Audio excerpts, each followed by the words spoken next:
ছিল সেটা হলো জঙ্গি ট্যাগ। জঙ্গি শব্দ বলে, জঙ্গি ট্যাগ লাগিয়ে তাদেরকে সমাজের মানুষের কাছে অপরাধী সাব্যস্ত করে এই মানুষগুলোর উপর জুলুম আর নির্যাতন চালিয়েছে। ইতিপূর্বে আমরা দেখেছি দেশের পটভূমি পরিবর্তন হওয়ার পরে এমন অসংখ্য আলেম এবং অসংখ্য দিনদার মানুষ তারা জেল থেকে মুক্তি পেয়েছে নির্দোষ প্রমাণিত হয়ে, অথচ এই নির্দোষ অবস্থায় 5 বছর 10 বছর তারা জেল বন্দী থাকা অবস্থায় জেলের জুলুম নির্যাতন তারা সহ্য করেছে।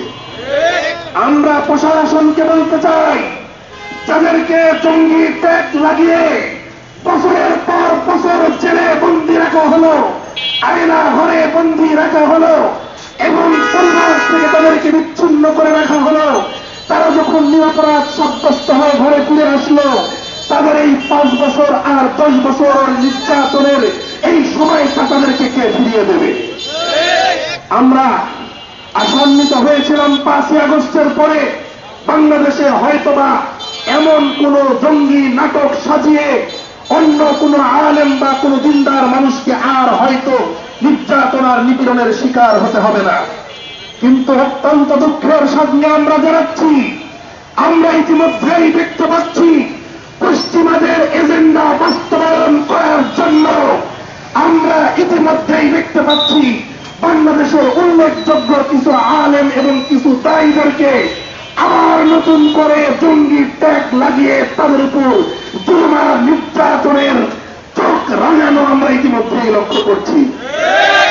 আজকে আমরা প্রতিবাদ মানববন্ধন এখানে একত্রিত হয়েছি সরকারকে এটা জানান দেওয়ার জন্য।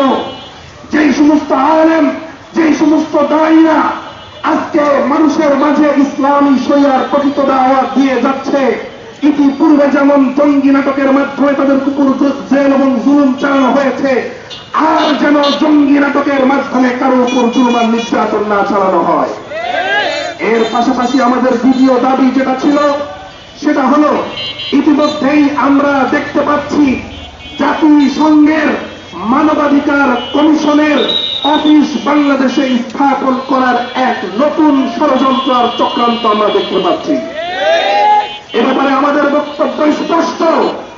পৃথিবীতে অসংখ্য দেশ নির্যাতন আর নিপীড়নের মধ্যে জর্জরিত।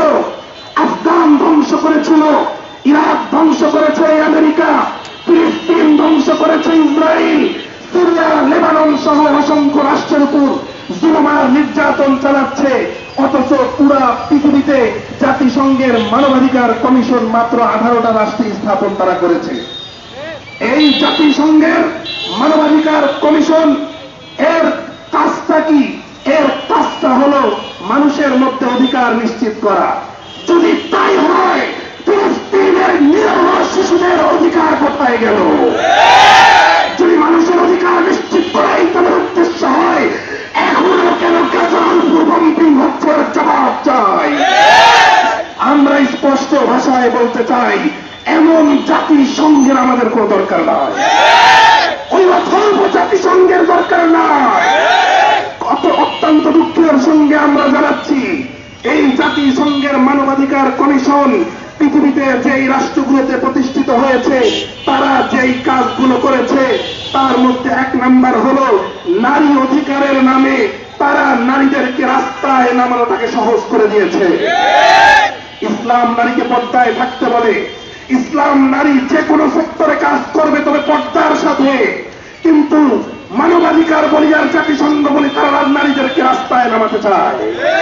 তারা এলজিবিটিকিউ তথা সমকামিতার মতো পৃথিবী বিধ্বংসী কার্যক্রমকে পৃথিবীর প্রতিটা রাষ্ট্রে প্রতিস্থাপনের এক চক্রান্ত ষড়যন্ত্রের মাধ্যমে এই জাতিসংঘের মানবাধিকার সংস্থা এরা এই চক্রান্ত করছে, যারা পৃথিবীর প্রতিটা দেশে এই ইমান বিধ্বংসী, সমাজ বিধ্বংসী এই কার্যক্রমকে তারা প্রতিস্থাপন করতে পারে। আমরা জাতিসংঘের মানবাধিকার সংস্থার বাংলাদেশে অফিস প্রতিস্থাপনের ব্যাপারে আমাদের আরেকটা বক্তব্য হলো, এই জাতিসংঘ আমাদের দরকার নাই।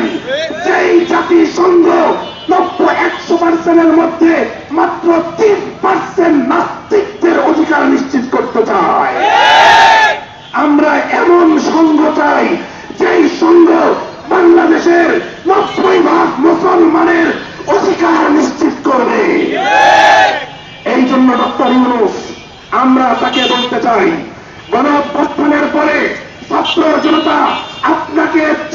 বসিয়েছে রাষ্ট্র সংস্কার করার জন্য, পশ্চিমাদের এজেন্ডা বাস্তবায়ন করার জন্য নয়।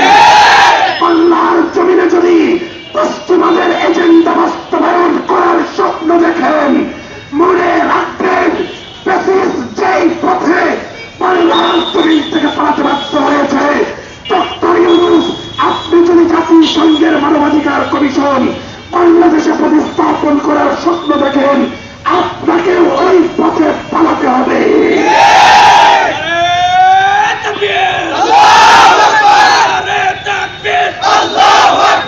ইসলামের শত্রুরা হুঁশিয়ার সাবধান, হুঁশিয়ার সাবধান, ইসলামের শত্রুরা।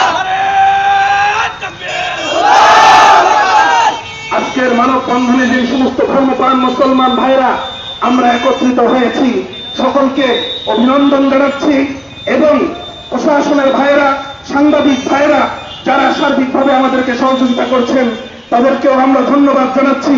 আমরা আমাদের কর্মী ভাইদেরকে অনুরোধ করব, আমরা সুশৃঙ্খল ভাবে আমরা আমাদের মানববন্ধন সম্পন্ন করব ইনশাআল্লাহ। এই জন্য আমরা সকলেই কাতারবদ্ধভাবে দাঁড়িয়ে যাই, সারিবদ্ধভাবে দাঁড়িয়ে যাই। আমাদের আলোচক বিন্দু সংক্ষিপ্ত সময়ের মধ্যেই সংক্ষিপ্ত আলোচনার মাধ্যমে অল্প সময়ের মধ্যে আমাদের মানববন্ধন শেষ হবে ইনশাআল্লাহ। কর্মী ভাইরা আমরা সকলেই লাইন ধরে এবং সুশৃঙ্খলভাবে সুন্দরভাবে আমরা দাঁড়িয়ে যাই ইনশাআল্লাহ।